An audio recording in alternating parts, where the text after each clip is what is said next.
Ladies and gents, we are on Ruins of Serral for game number 3 of this best of 3. There are no more lifelines left. The loser of this game is out of the WCS Championship qualifier here at the Winter Championship. Spawning in the bottom position as the green Zerg player representing mYinsanity, we have Serral. His opponent spawning in the top position as the blue Zerg player, currently teamless, but playing some fantastic games here, and we'll see if he is able to advance to a best of 5 qualifier match. It's Zanster.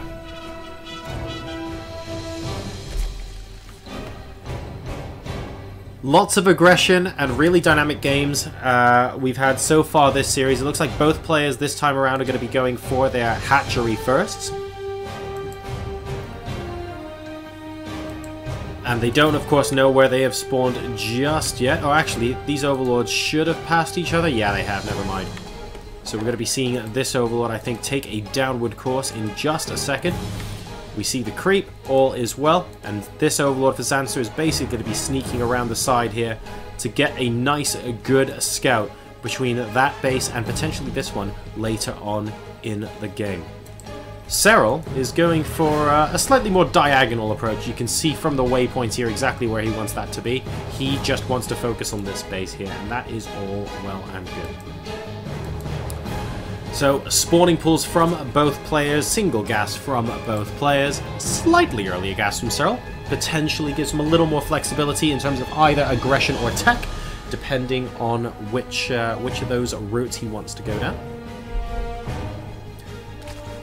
And otherwise, things look all hunky-dory. First Queen's coming out from both players now, and we have got the earlier Zergling speed, so that's where Serral is going to be investing that gas. Of course, that isn't necessarily spotted from Zanster, although he could have clicked the extractor when hovering over. We have Zergling speed at more or less the same time for Zanster as soon as he gets 100 gas. So that's not exactly going to be a game-changing difference at all. Serral going for the immediate Evo chamber off the back of this as well. So that's not an early Bailey nest like we have seen in games so far.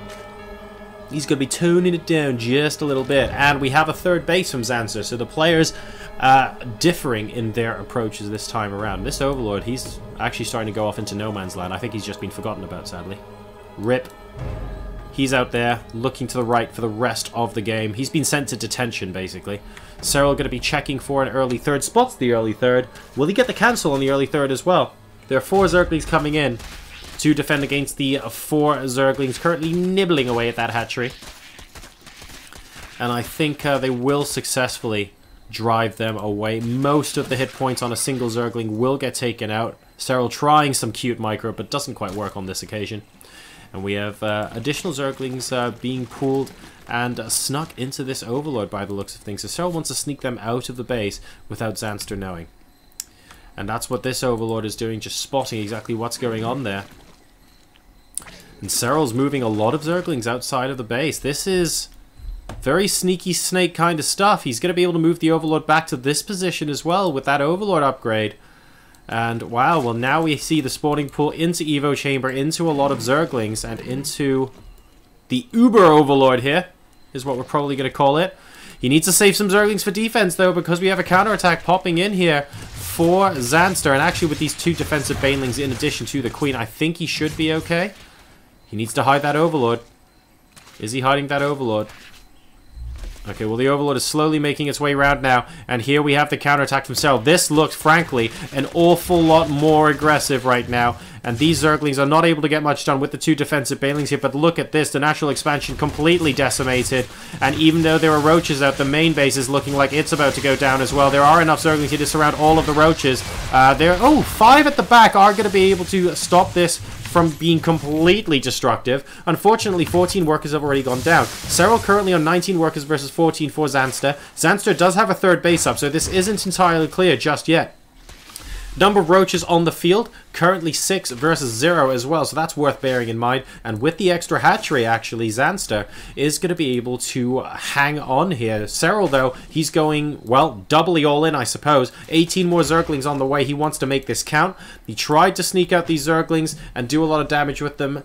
They did do damage, but now he has to fight against roaches. Very difficult to do that with Zerglings unless you have absolutely overwhelming numbers. Serral coming back with, wow, a couple of defensive bannings and a lot of Zerglings here against this force. And unfortunately, with these roaches here, Serral basically needs all of his lings together so he can surround the roaches. Zanster is doing a good job of running around the map, trying to goad Serral away from dealing with the roaches, because the longer this takes to happen, the quicker Zanster will be able to get to a defensive position with those roaches. And Zanster has spotted that there is in fact a drop potentially going into the main base, so he has units here ready to counteract that. Very, very good play there from Zanster, and now Serral has to decide what he's going to do. If he can't deny this third base, he is stuck on 2, and Zanster is going to be able to take the victory here. 54 versus 52 supply, both players with 19 drones, a very low econ game. This is at the 6-minute mark. We're moving in with the Zerglings. Can we get a full surround? Here come the 2 Banelings. At the moment, they're not doing the most incredible amounts. Oh, but that second Baneling can be so valuable against these blue Zerglings popping in here.